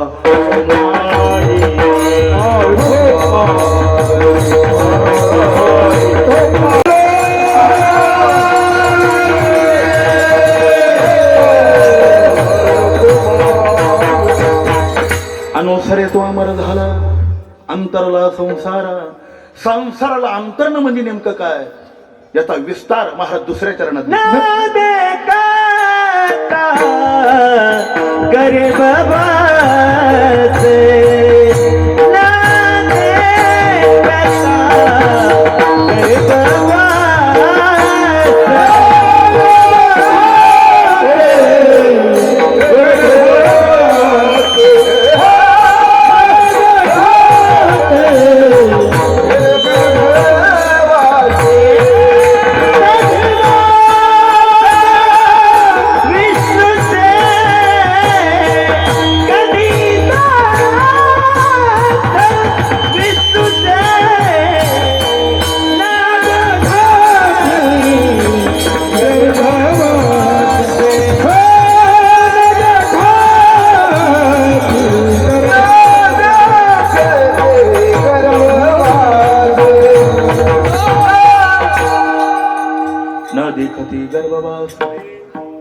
कधी दास विष्णूचे. भगवत भक्ताला पुन्हा गर्भ बसायला यावंच लागत नाही. नान्यम पंथा विद्यते अयनाय तमेव विदित्वा अतिमृत्युमेती नायम पंथा विद्यते अयनाय. गर्भ बसायला कोणाला यावं लागतं माहितीये? म्हणजे जन्माला कोण, ज्याला मरावं लागतं त्याला जन्माला यावं लागतं, ज्याला जन्माला यावं लागतं त्यालाच मरावं लागतं. अहो ज्याला जन्माला यावं लागत नाही त्याला मरण्याचा काय प्रश्न आहे? जन्माला येण्याची 3 कारण आहेत. आपण नेहमी ऐकणारे आहात, वाघ विस्तार नको. वासनेमुळे जन्म, पापपुण्यामुळे जन्म आणि कर्मामुळे जन्म आहे. जन्म घेणे लागे वासनेच्या संगी. सामान्य समाज कळण्याकरता एक प्रसंग सांगतो. भारत हे नाव या देशाला पडलं. समग्र पृथ्वीचा एकमेव छत्रपती अधिपती राजा भरत. एक सुंदर त्याचं राज्य चाललं होतं महाराज. ज्ञानोबरांनी वर्णन करावं. 18 भार वनस्पती फुले फुले ओळती. समृद्ध राज्य होतं. जिकडे तिकडे राजा भरताची चर्चा आणि कीर्ती गायलेली जात होती. एके दिवशी फिरत फिरत गुरु गोरक्षनाथ राजा त्या भरताच्या जवळ आले. भरत, किती सुंदर राज्य चालवलं बघ तू, जिकडे तिकडे तुझी कीर्ती, पण तुझं वय झालंय आता ही जबाबदारी पुढच्या पिढीवर दे आणि आपुली आपण करा सोडव. आत्मचिंतना करता निघ. एक वाक्य सांगतो. संसारामध्ये 2 प्रकारचा वर्ग आहे, एक शहाणा, एक अज्ञानी. शहाणा कोण? ज्या दिवशी आपल्या पायाची चप्पल आपल्या मुलाच्या पायाला आली, शहाण्या बापाने आपल्या करदोऱ्याच्या चाव्या सोडायच्याच आणि मुलाच्या हातात द्यायच्याच. हा पहिला शहाणा आहे. टाळ्या वाजवणाऱ्याने जरी दिल्या तरी खूप झालं. आणि दुसरा वर्ग असा आहे, दुसरा वर्ग तो करदोऱ्याच्या चाव्या सोडून देत नाही, मग त्याच्या कोयत्याने कापून घ्यावे लागतात. आता कधी घ्यावे लागते मी सांगायची काय गरज? मूर्ख आहेत महाराज आपली लोक. ज्या प्रपंचामध्ये सून, नातून, मुलगा, पदो पदी अपमान करतात, लोक तिथंच मुरकुंडी मारून राहतात. कसं काय सहन करतात हे बघा. शास्त्रकाराने तर 50व्या वर्षी संसार सोडायला सांगितलाय, पण आता तसं जमणार नाही का? 35व्या वर्षी लग्न झाल्यावर 50व्या वर्षी कसा सोडायचा? 60 वर्षाच्या नंतर कोणत्या शहाण्या आईबापाने आपल्या मुलाच्या किंवा मुलीच्या प्रपंचात लक्ष द्यायचं नाही. मग काय करायचं? परिस्थिती चांगली असेल तर तीर्थयात्रा करा. परिस्थिती बरी नाही पण देवाने डोळे कान चांगले दिलेले, गाथा, ज्ञानेश्वरी, रामायण, हरिपाठ, भागवत याचे हजारो पारायण करा. नाही कळाली तरी ज्ञानेश्वरीची पारायण करा. पारायण करता करता सेवा पूर्ण झाली का ज्ञानोबा आपणहून तुमच्यावर कृपा करतील. तुम्हाला कुठे जायची गरज पडणार नाही. पण सेवा करा, शिवाय होत नाही. एका पारायणाने काय कळत नाही मला. इथं आम्ही आयुष्य खर्च केले ज्ञानेश्वरीला, अजून ओवीचा थांग लागला नाही. ओवी कळत नाही. पाठांतर आम्ही 2000 साली ज्ञानेश्वरी पाठ केलेली, कोणती ओवी विचारली आणि क्रमांकासहित जर सांगू शकलो नाही तर ज्ञानेश्वर महाराजांची शपथ घेऊन सांगतो, भेक मागेल पण कीर्तन करणार नाही. नुसती पाठ झाली हो, पण ती कळत नाही ना. सेवा कमी पडती कळायला, ओव्या कळत नाहीत. म्हणून नुसतं पारायण करा, ती सेवा अशी. महाराज एक दिवस कृपा करी हरितयावरी. तुम्ही म्हणाल पण आम्हाला दिसत नाही ना आता, तरी चिंता करू नका. हातात माळ घ्या. घरात एकांत नाही मिळालं तर गावातल्या मंदिरात जा. गावातल्या मंदिरात एकांत नाही मिळालं तर कुठेही झाडाखाली बसा, कोणत्याही झाडाखाली बसा. पण 5 माळा, 10 माळा, 20 माळा, 50 माळा जपा. तेच केलं पाहिजे, तेच.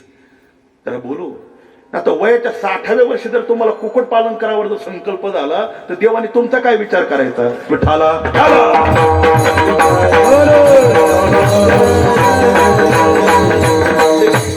वेळेच्या हात सोडून द्या राजा. ये संस्पर्शजा भोगा दुःख योजय येवती आद्यांतवंत कोणतेय न ते शूरमते बुधा. त्याच्यात रममान होऊ नका. हे सगळं सांगितलं बघा. मी मागाशी का सांगितलं? परमार्थातला थोडा काल सुद्धा व्यर्थाने वायाला जात नाही. आपल्या मुलांनाही शिकवा. हे लाईव्ह आहे म्हणून गावाचं नाव सांगत नाही. माझं गाव तसं पारनेर तालुक्यातच आहे. माझ्या गावाशेजारी एक गाव आहे, नाव सांगणं उचित होणार नाही. आईबापाने हाडाची काढ करून सावकाराच्या घरी साल घालून एकुलता एक मुलाला शिकवलं. तोही उत्तम शिकला नाही असं नाही. स्टार चांगले इंजिनियर झालेला मुलगा ऑस्ट्रेलियाला गेला. आईला कॅन्सर झाला. नगरच्या हॉस्पिटलमध्ये 14 केमो दिले म्हातारीला. 14. तिचं रक्त जळून गेलं. डॉक्टरने म्हाताऱ्याला सांगितलं, बाबा आजीला घेऊन जा, कॅन्सरच्या पेशी इतक्या पसरल्यात, आता हातपाय खोडून मेल्याशिवाय पर्याय नाही. तिने सांगितलं, चला आता आपण गावाकडे जाऊ. गावाकडे आणून त्या म्हातारीच्या लक्षात आलं असेल, लक्षणं कळतात महाराज. जरी बोलता आली नाही तर मृत्यूची लक्षणं कळतात. ज्ञानोबांनी सांगितले ना, कान घालून या बोटी नादा जाय कावी नदी सता जाणावे 9 दिवस.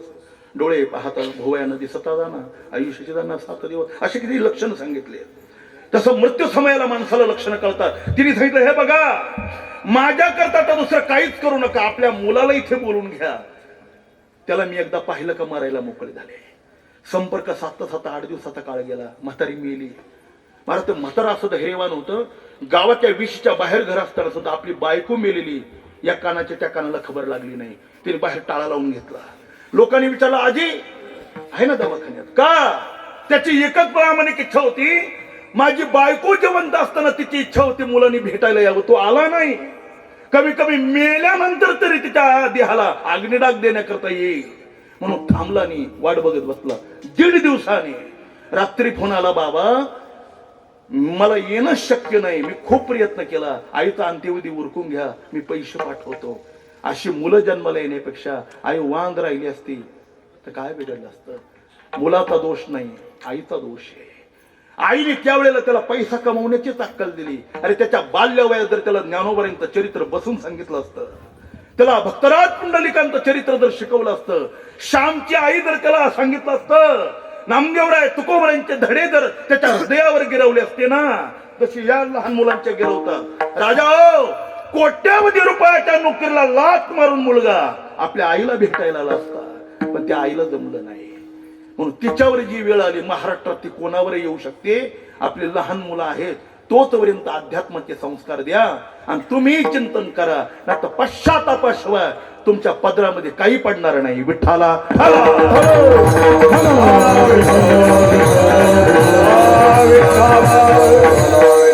भारताला अविनाशी आणि विनाशी तुलनेचं सगळं ज्ञान गुरु गोरक्षनाथाने दिलं आणि अंतकरणावर परिणाम झाला गुरु गोरक्षनाथांच्या. संसारी जरी सुख जोडे तरी काशी भीतीगिरीकडे राज्य टाकून गेले थोडे ते काय वेडे म्हणावे. भरताने आपल्या पुढच्या वारसावर तो राज्य कारभाराची जबाबदारी सोपवली आणि गंगेच्या काठावर पर्णकुटी बांधली, साधना करू लागला. एके दिवशीचा प्रसंग सकाळची वेळ आहे, पंचपंच सकाळ झालेला आहे. राजा गंगेवर स्नान करताना स्नान झालं.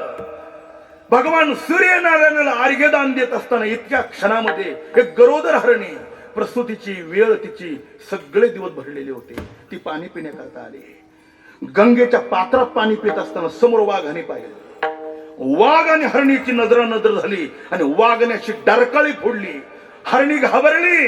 घाबरलेल्या हरणीने छलांग मारल्याबरोबर पोटातला गर्भ पाण्यात पडला. हरणी निघून गेली. भरत बराच वेळ पाहत होते, याची आई येईल, याची आई येईल. ती हरणी आलीच नाही. ती बुडायला लागलं. भूतदया गायी पशुचे पालन या वृत्तीने भरताने त्या पाण्यात पडलेल्या पाडसाला उचललं. आपल्या खांद्यावरच्या वस्त्राने पुसलं, त्याला काखेत घेतलं आणि पर्णकुटीवर आणलं. एक वाक्य सांगतो, मौल्यवान वाक्य. पशु प्राण्यावर प्रेम करत जा, पण फाजील प्रेम करू नका. पुन्हा सांगतो, पशु प्राण्यावर प्रेम केलंच पाहिजे, पण फाजील प्रेम नाही. फाजील म्हणजे सकाळी कुत्रे फिरायला घेऊन जातात ना, सगळा फाजील प्रेमाचा प्रकार आहे. कसले मूर्ख लोक आहेत महाराज. त्या कुत्र्याला जवळ झोपायला घेऊन त्याचा परिणाम रॅबीज नावाचा आजार झाला काही लोकांना. कुत्र्यासारखे लागतात माणसं. करोडो रुपयाचा कुत्रा आणून किफट पाहिजे. सावध व्हा. अति फाजील प्रेम करण्याचा परिणाम झाला महाराज. डोंगरीजी महाराज म्हणायचे, असा परोपकार काय कामाचा का जो परोपकार आपल्या परमार्थाच्या साधनेला प्रतिबंध ठरेल, असा परोपकार करू नका. अरे अशी आई कामाची नाही, असा बाप कामाचा नाही, असा गुरु कामाचा नाही, असा भाऊ कामाचा नाही का जो आपल्या आत्मकल्याणाकरता, भगवत साक्षात्कारा करता आणि परमार्थाच्या साधने करता जो प्रतिबंध होईल, असं कोणीच कामाचं नाही. म्हणून प्रल्हादाने आपल्या बापाचा त्याग केला, भरताने भावाचा त्याग केला, विभीषणाने भावाचा त्याग केला, भरताने आपल्या आईचा त्याग केला. अशी कितीतरी उदाहरण आहे. तसंच झालं भरताचं. एवढं मोठं ऐश्वर्य होतं, नातवंड परतवंड बायका मुलं सगळं, पृथ्वीचा छत्रपती असणारा भरत सगळ्याचा त्याग केला त्याने आणि देवाच्या प्राप्तीकरता त्या गंगेवर आला आणि लळा लागला. त्या हरणाचा लळा वाईट आहे महाराज. हरणाची जात अशी आहे, त्याच्यावर किती प्रेम करा. एक दिवस कळप आला का तो कळपातच जातो. तो कळपप्रिय प्राणी आहे. कळपातून हुकलेले आपण आहे. सापडले तर सापडले, तर हुकले. पण हरणाची जात एकमेव अशी महाराज. त्याच्यावर प्राण जरी ओवळून टाकला आणि एक दिवस सोडून पुढे हरणाचा कळप येऊ द्या, तो आपल्याच जात पाहायला मिळतो, कळपातच जातो. हा त्याचा निसर्ग आहे. हे भारताला का कळालं नाही कोणाच ठाऊक. भारताने इतकं त्याच्यावर प्रेम केलं. अरे ध्यानाचा चिंतनाचा वेळ सगळा आता त्या हरणाकडे जाऊ लागला. अधिकाधिक त्या हरणामध्ये मन घुटमवू लागलं. त्याच्याबरोबर खेळायचा काय, त्याला खाऊ पिऊ घालायचा काय, त्याच्याबरोबर तासन तास बोलायचा काय, सगळं विचलित लक्ष त्याच्याकडे गेलं आणि परमार्थाकडून लक्ष विचलित झालं. त्याचं ध्यान धारणा कमी झाली. कोणाचं प्रारब्ध काय पुढे काय सांगता येते महाराज. पक्षघाताचा आजार झाला भारताला. भरत पर्णकुटीत असाच पडला. एके दिवशी हरणाचा कळप आला. हरणाच्या कळपामध्ये एवढं प्रेम केलं त्या हरणावर, त्या पिलाला दया आली नाही महाराज. त्याच्या जात बाईला तो मिळाला आणि हरणाचा कळप पाहून हरिण निघून गेलं आणि भरताला त्याचं वेळ लागलं. माझा हरिण, माझा हरिण, माझा हरिण, माझा हरिण, हरिण हरिण हरिण हरिण हरिण. जड भरत राजा हरिणी गर्भा घाला तो घातला वासनेने. अंते हे मती सागती. मृत्यू समयाला, मरण समयाला हरणाची वासना झाली. भरत हरणाच्या जन्माला गेला. आता साधा व्यवहार आहे. अरे आयुष्यभर साधना करून गुरु गोरक्षनाथ ज्यांचे गुरु आहे, अशा भरताला जर वासनेने धोका दिला आणि तो हरणाच्या जन्माला गेला, मग कुत्रे पाळणारे कुत्र्याच्या जन्माला न जायचे व याच्याकरता का वेगळा सिद्धांत आहे का.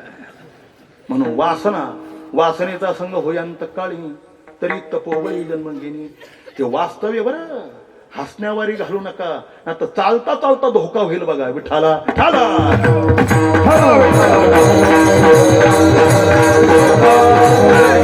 तुकाराम महाराज पुढे हुशार थोरा हे ओळ सागा, मृत्यूचं वाकण आलं आणि जर वासना झाली का घातच होतो.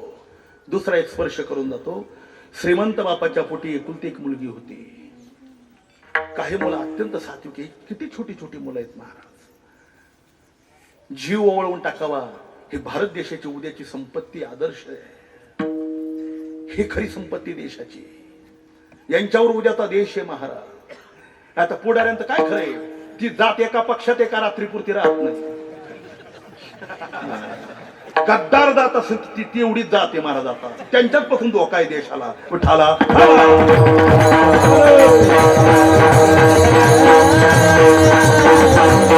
या देशाला परक्यांपासून कमी, स्वतः आपल्यापासून जास्त धोका आहे.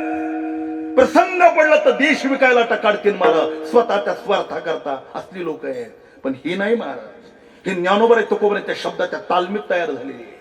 हे नाही कीर्तनकार सगळे होतील मी सांगू शकत नाही, प्रवचनकार होतील की नाही मी सांगणार नाही, गायक होतील की नाही मला माहित नाही. पण मी ज्ञानोबांची शपथ घेऊन सांगतो, याच्यातलं एकही पोरग तुम्हाला भविष्यकाळात ढाब्यावर दिसणार नाही. शक्यच नाही महाराज. कारण ज्ञानोबा तुकोबरांच्या अक्षरांच्या तालमीत त्यांचं जीवन चाललंय. ती व्यर्थ पायी सोडून कसा जाते. तालीमच ज्ञानोबरांची.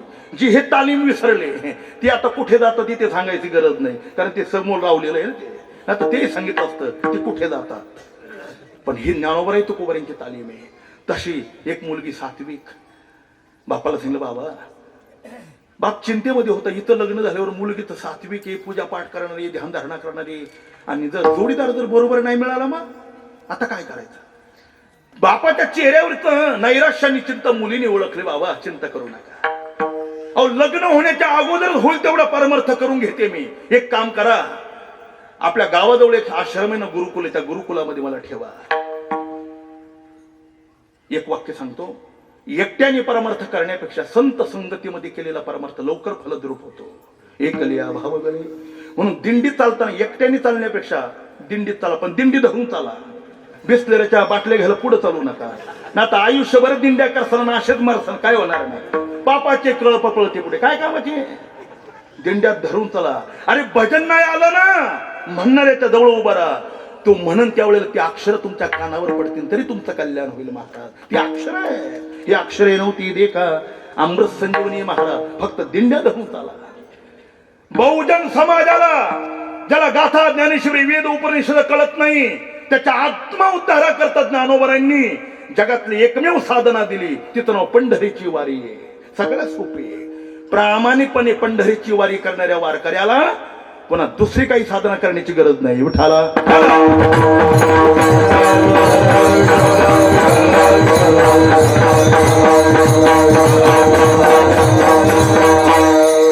बापही सात्विकच होता.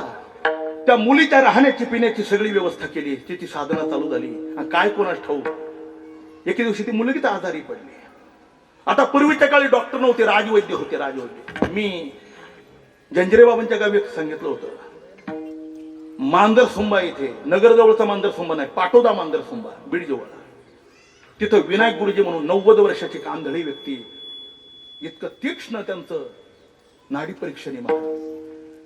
त्यांची परीक्षा पाहण्याकरता मंजरसुंबेत एका मुसलमानाने सगळ्या गावाला बरोबर घेतलं. सांगितलं आपण विनायक गुरुजीची परीक्षा बघू. लईच लोक यांच्याकडे येतात. खरं काय खोटं काय का फसवतात. मग करायचं काय ते म्हणले, तुम्ही फक्त बसा, काय करायचं ते मी करतो. तर मुस्लिम विनायक गुरुजींकडे गेला. गुरुजी माझी बेगम आजारी आहे, तिला काय झालंय, किती डॉक्टर केले, वैद्य केले, पण काय उपचारच होईना. तिचा आदर आहे काय कळेना. तुम्ही नाडी परीक्षण करून सांगा तिचा आदर कसा आहे. ते म्हणले ठीक आहे, पण ऐका आम्ही मुस्लिम असल्यामुळे आम्ही आमच्या बेगमच्या हात परपुरुषाच्या हातात देत नाही. मग तुम्ही नाडी परीक्षण कसं कराल. विनायक गुरुजी आंधळ, जन्मताच आंधळी व्यक्ती येते, कशाला चिंता करता. तुमच्या बेगमच्या हाताला करकतून दोरा बांधा, त्याचं एक टोक माझ्याकडे घेऊन या, मी लागली ओळखतो तुमच्या बेगमला काय झालंय. आता त्याच्या बेगमला काही झालं नव्हतं. त्याला परीक्षा पाहिजे. त्याने काय केलं, सगळ्या गावाला गप्प बसवून असं दूर म्हशीला उभं केलं. म्हशीच्या पायाला दोरा बांधला आणि त्यांच्या हातात दिला. बघा काय झालं माझ्या बेगमला. आता ते खानदानी नाडी परीक्षक होते महाराज. आता सर्कपिकडे पास झालेले नव्हते. रोग मशीला इंजेक्शन पखालीला असले डॉक्टर नव्हते ते. अनुभवच होता दांडगा. हातात दोरा घेतला, लक्षात आलं ही माणसाची नाडी नाही पशुची नाडी आहे. लागली सांगितलं, ओ महबूब साहेब, तुमच्या बेगमला काही झालं नाही. एक काडीब्याची पेंडीन बादलीभर पाणी पाजा, बेगम अगदी ठणठणीत होईल. याला म्हणतात नाडी परीक्षण. तसं त्या साधूने राजवैद्याला बोलवलं. राजवैद्याने त्या मुलीला काय झालं म्हणून त्या मुलीचा हात आपल्या हातात घेतला आणि नाडी पाहू लागला. त्या मुली कळती मुलगी होती, वयात आलेली, कधी पुरुषाचा स्पर्श झाला नाही महाराज. आणि मरण समयाला काय कपाळ आडवं आलं. तिच्या मनात एवढाच विचार आला, पुरुषाचा स्पर्श असा असतो का? प्राणोत्क्रमण झालं, पुढचा जन्म मिळाला तो वेश्येचा मिळाला. तिचं नाव पिंगला वेश्या.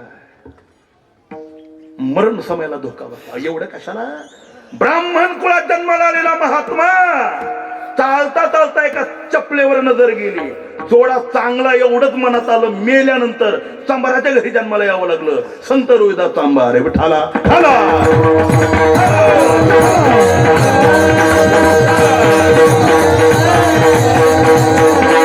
वासना दुसरं कर्म, आगा कर्मी जे उरावे ते तई सुख दुःखी फळावे, तया ते भोगावया यावे.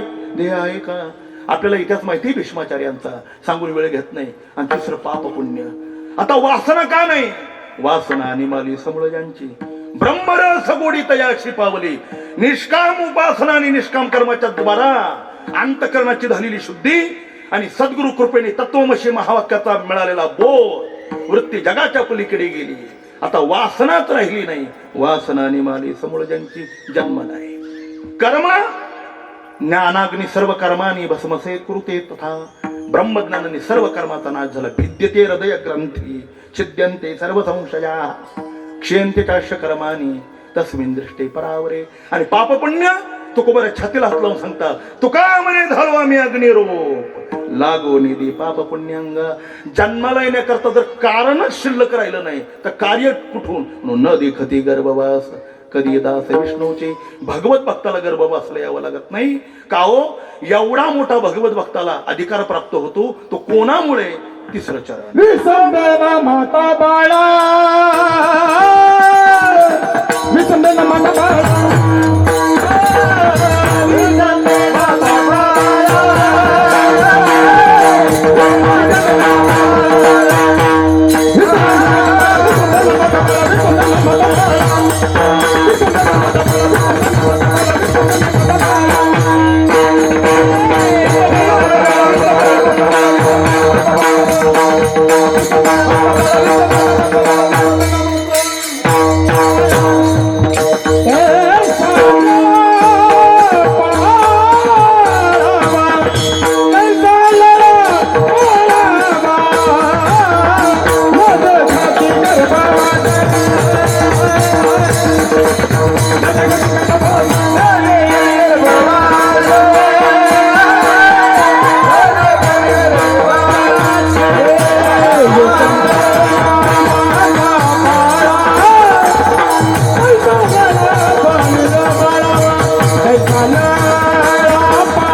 विसंबेना माता बाळा.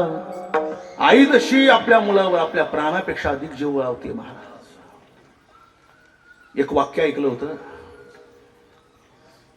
आमचे गुरुवर्य नथुसिंग बाबा राजपूतांचं. नथुबाबा म्हणायचे, अरे लाखो रुपयाचा कुत्रा आणून त्याला किती प्रेमाने जरी सांभाळलं तरी एक दिवस तो चावा घेतल्याशिवाय राहत नाही. तो कुत्रा आहे. पण जगात आई अशी आहे महाराज, तिला फेकून जरी भाकर दिली तर आशीर्वाद देते. तिचं नाव आई आहे. जसं गोदावरी सारखं तीर्थ नाही, एकादशी सारखं व्रत नाही, द्वादशी सारखा पर्वकाळ नाही, गायत्री सारखा विश्वात मंत्र नाही, तसं न मातू परदैवत. आई सारखं जगात दैवत नाही. आता मी काय माझा मायेचा सागर म्हणणार नाही, पण आई सारखं जगात दैवत नाही. ती आई काय करते? तू का म्हणे वस्त धेनू विचारायचे. एक सांगू, बाप तरी मुलाला संगोपन करत असताना आपला फायदा पाहून करतो. मला म्हातारपणा सांभाळतील का नाही, माझी लाद राखील की नाही, या सगळ्या गोष्टी बाप पाहतून मग मुलावर शासन करून त्याला सांभाळतो. जगात आई अशी महाराज कुठलाच विचार करत नाही. पदी जरी तिचा अपमान केला ना तरी ती प्रेमच करते महाराज. करी लाभावी ना प्रीती म्हणून तुकोबराय सांगतात, सामान्य आई जर आपल्या मुलावर आपला जीव ओवाळून टाकते, प्रेम करते, स्वतः दुःख भोगताना मुलाला आनंद देते, तर सुख ठेवी आम्हासाठी दुःखापणाची होती. तू देव महाराज. विठ्ठल बाप माय तुलता, विठ्ठल भगिनी आणि भ्राता, विठ्ठले विन चाड नाही, कृष्ण माझी माता कृष्ण. एक प्रसंग सांगतो आणि थांबतो आता, कारण बरीच मंडळी इथे सर्वांच्या प्रेमा खातर इथं आलेली आणि सर्वांना 2-2 मिनिटाची श्रद्धांजली देणं भाग आहे. एवढाच प्रसंग सांगतो, थांबतो.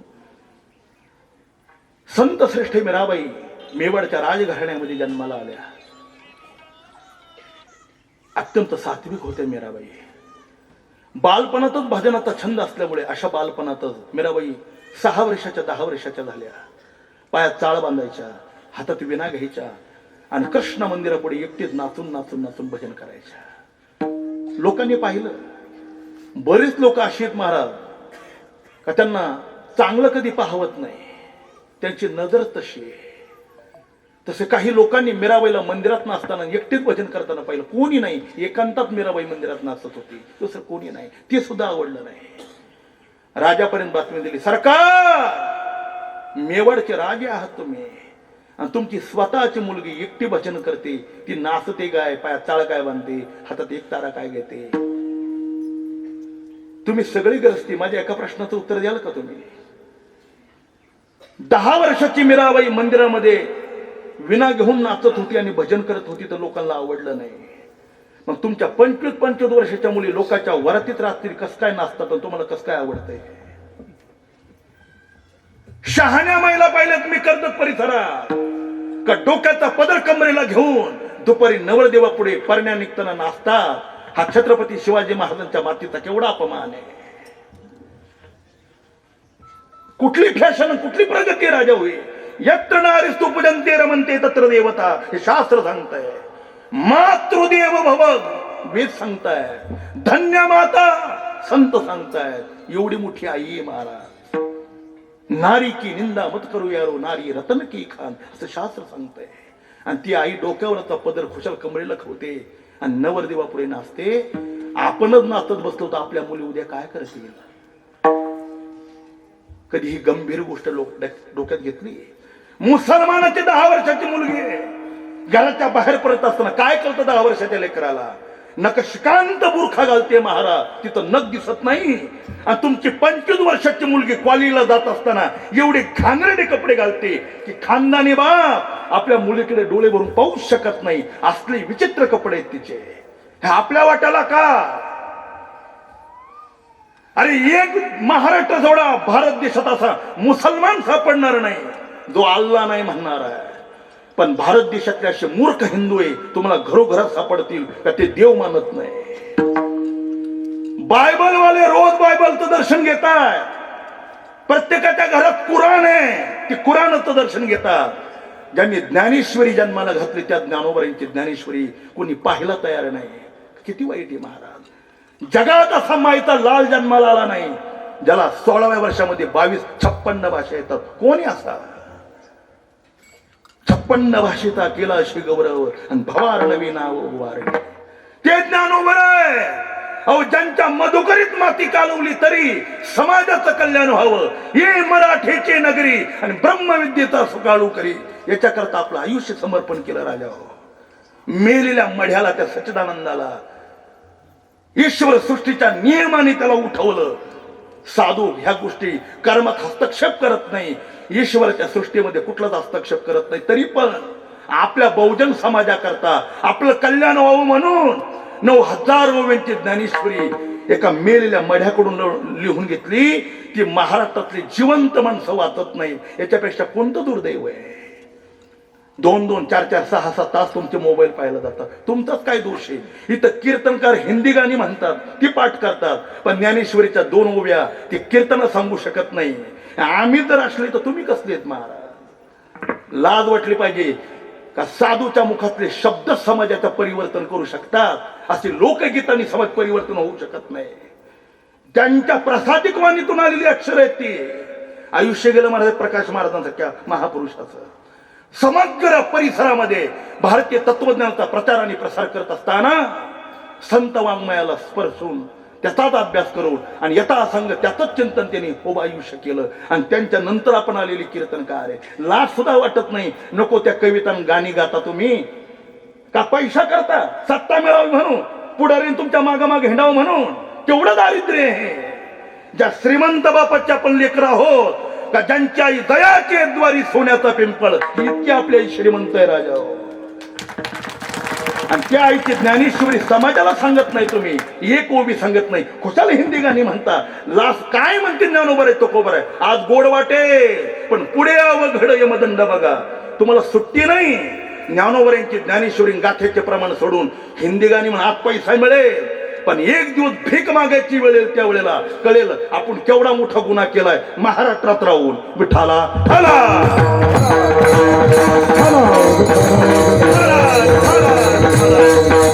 अरे विवेकानंद जी गीता डोक्यावर घेऊन जगात फिरले. विवेकानंद काय गरज होती महाराज? बुद्धिवान महात्मा ज्याचा बाप 42 वकील होता, तरी गीता डोक्यावर घेऊन समग्र जगामध्ये आमच्या गीतेचं तत्वज्ञान लोकांना कळावं. संन्यास वेश धारण केला आणि पायपिटी केली. आपल्याला लोक 25-25 लाखाच्या गाड्या देऊन सुद्धा आपण ज्ञानोबरांच्या ज्ञानेश्वरीच्या ओव्या सांगत नाही. किती दुर्दैव आहे. वाईट वाटतं महाराज का स्वतःला आळंदीचे विद्यार्थी म्हणून घेता आणि स्टेजवर कविता म्हणता. धिक्कार अशा म्हणणाऱ्याला. विठ्ठला ठाला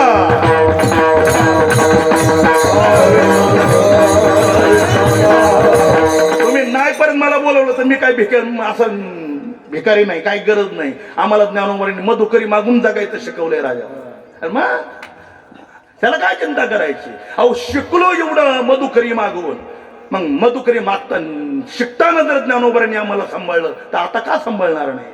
ज्ञानाबाई माझी अनाथाची माय, एका जनार्दनी पाय म्हणजे मी कुठून चाललो होतो? ती मीराबाई. मीराबाईला लोक नावं ठेवू लागले. राजापर्यंत कांगोवा करत राहिले. इतकी नावं ठेवली मीराबाईला तिच्या बापापुढे. बापाने दम धरला. संध्याकाळी मीराबाईला बोलून घेतलं. मीरा, तू नाचते भजन करते याचं मला काहीच नाही. लोक नावं ठेवतात. मी राजा आहे. किती तोंड देऊ आता? माझा ऐक, भजन सोडून दे. मीराबाईने एकच वाक्य सांगितलं, बाबा अहो भजन सोडून जगण्यापेक्षा भजन करत करत मेलेलं काय वाईट आहे? माझा प्राण मागा, मी माझा प्राण तुमच्या तळ हातावर ठेवीन, पण माझ्या भजनात विक्षेप आणू नका. वेदांत वाचस्पती काव्यतीर्थ जगन्नाथ अण्णांनी तो अभंग सोडवलाय. नाचुंगी नाचुंगी नाचुंगी मै हरिगुण गावत नाचुंगी. काय चिंतन केलंय महाराज? मीराबाईंचा अभंग आहे. ती वडिलांना म्हणली, तुम्ही काही जरी केलं तरी मी भजन सोडणार नाही. बाप मुलीला काय म्हटलं नाही. घरी आला, आपल्या आईला तंबी दिली, हे बघ उद्या सकाळपर्यंत मीरा जर दिसली तर या घरात तिला विष पाजून मारून टाक. ती ऐकत नाही, भजन सोडत नाही, तिला मार. आईच्या काळ जाऊ तो मोठा दगड पडला. आता पूर्वीचा काळ होता, मालकाचं तर ऐकलंच पाहिजे. मीराबाईची आई हातामध्ये विष घेऊन गेली. प्याल्यामध्ये विष भरलं ते आणि मीराबाईला सांगितलं, मीरा हे बघ तुझं मरण जवळ आलंय, तुला विष पिण्याचा आदेश दिलेला आहे, तू विष पे, तो भजन सोडून दे. कशाला मृत्यूच्या तोंडात जाते? दे की भजन सोडून. मीराबाईने सांगितलं, आई भजन सोडून जगण्यापेक्षा भजन करत करत विष पिऊन मेलेलं काय वाईट आहे? ते काय आपण का डॉक्टरनी सांगितलं माळा काढून टाकल्या असे नमुने नाहीत आपल्याकडे. हाची नियमाता न फिरे मागा बैसले शेजारी गोविंदाच्या. धैर्य लागतं.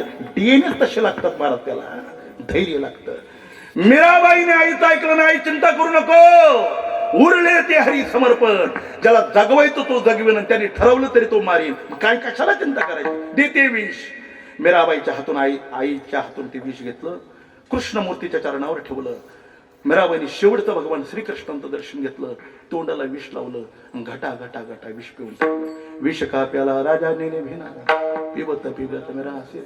अरे भगवान शंकरने विष पिल्यानंतर सुद्धा त्यांचा कंठ निळा झाला. हला हल विष होत ते. जाळ सुटलं होतं भगवान शंकराला, लाही झाली होती त्यांच्या अंगाची. पण तेच विष ज्या वेळेला मीराबाई पिली ना, तर विषाच्या थेंबाने सुद्धा मीराबाईच्या स्थूल देहाला धक्का लावला नाही. मग मूर्ती झाली काळी देवाची. ज्याच्या जीवावर मीराबाई भजन करत होती ते कृष्णमूर्ती एवढी पांढरी शुभ्र मूर्ती मीराबाईकडे विष पिऊ लागली आणि कृष्णमूर्ती काळी ठिक्कर पडली. मीराबाईच्या देहाला धक्का लागू दिला नाही का? तैसा लळा पाळावा विसंबेना माता बाळा. अरे आपली आई, आपले वडील, सत्ता या सगळ्या गोष्टीला मर्यादा आहे. पण अमर्याद सामर्थ्य ज्याचं आहे, त्रिभुवनी ज्याची सत्ता, तो कया रक्षता तो झाला न देखते गर्भवास. कधी दास विष्णूचे ज्ञानेश्वर.